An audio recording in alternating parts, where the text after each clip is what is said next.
Well, this is the speaking test of the International English Language Testing System taking place on the 23rd of March 2023 at 12:30 p.m. That was night scale.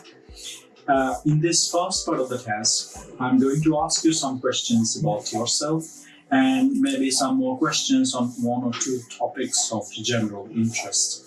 So, my name is Zulfikar Hasnain Chaudhry and I'm going to conduct your speaking test. Good afternoon. Can you please tell me your full official name? My name is Masroor Ahmed Ifti. Okay. What name do you want me to call you? You can call me Masroor. Okay, Masroor. Do you know the meaning of your name? Not necessarily. I never thought about it. It was given to me by my father, but I never actually asked them what it meant. Okay. Do you think there is any significance of giving name to babies? I would say so, because people do tend to name their children in a way they want their children to turn out. Like they try to find a very meaningful name so that the child or the person grows up to become something related to that name. Okay. Is there any specific ritual in your country or in your community about giving name to babies? Yes, they do. Here, as the most of the population is Muslim, they do usually do a thing called akika, where they sacrifice an animal, usually a cattle, which is either a goat or a cow, while they name their kid or the newborn child. Okay. And is there any tradition about changing names when getting married or something like that? Yeah, when two people do get married, the bride usually changes her name to the groom's family name, which has been a tradition from a long time now. Okay, thank you. So, Masroor, let's talk about birthdays. Okay. How do people celebrate birthdays in your country? It depends. Some like to do it with their family, some like to do it with their friends. Personally, I would rather have my friends around and have some fun time with them. Because in my last birthday, I went on a road trip with my friends. We had a lot of fun. Everybody was singing and we were having a lot of fun. It was a very nice time. Yes. All right. Are there any ages that have a special significance in your culture? I don't necessarily understand that question. I mean, if a person reaches certain age, they maintain something or they celebrate it, something like that, sweet 16 or things like. Yeah, those do happen. It's usually more popular among teenagers, I would say. Once they reach an adult age, they celebrate it and they treat it as an achievement. Okay. Do you think it's a good thing or a bad thing for someone to develop routines? No, I would say developing routines is a good thing if they are good habits. Such as keeping a schedule of everything they have to do in a day and figuring out time for workouts, figuring out time for family time, stuff like that. Okay, so in your life, which time do you think to be very good? Young, old, or the childhood? I would say I would definitely say when I'm young, because I'm still not that old, and I do believe right now is a very good time in my life since I'm pursuing a lot of things. I do have a lot of goals, and I wish I can meet them. Can you tell me some disadvantages of being adult? I would definitely say the lack of time for yourself. What is that?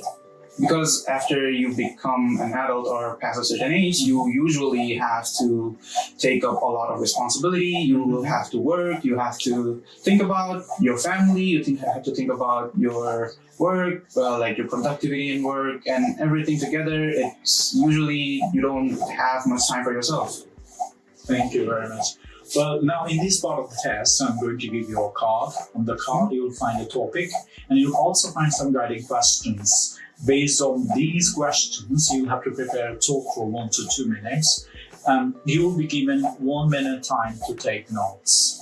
Your topic is to describe a time you got lost in a place you did not know about. Here is the topic. Here's a piece of paper and a pencil. If you wish, you can take notes.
Would you like to start now? Yes, I would. Carry on. There was this time when I was really young. There was a state fair going on. We call them Bani Jamalas. It's one of the biggest fairs that take place in the country. It happens across every state. Mm-hmm. So obviously everybody in the family was very excited to go there. So one day it was me, my mom, and my brother that day. And so we went to the fair and we were having fun. My mom was looking around shopping everything, like on every stall. And me and my brother was just playing around and going at different stalls. But suddenly, as me and my brother went to a different stall and were exploring around, I suddenly looked back and saw that my brother wasn't there. And I remember feeling very, very scared. And the first thing I did was try to look around the stall and run from stall to stall just to see if I can find them. But in the end, I could not. So I decided the best place to go would be the entrance, because I would assume they were still there. And if anything, they will try to exit and try to ask the staff about me or something. Mm-hmm. So I went to the entrance and waited there. And there was this one person. I don't remember probably, but I'm assuming he was one of the staff members. He saw me and he asked if my parents are there or not. Mm-hmm. Since I was a very little kid, it makes sense that he was worried about me. So he asked me if I'm lost, and I said that yes, I am, and my family is still in there, but I can't find them. Mm-hmm. So later he announced to the fair and used those big megaphones, I think they're called. Yeah. So and they said my name, and later on, in like 2 minutes later, my mom came to the entrance and found me. So yeah, that was a very, very scary and stressful experience.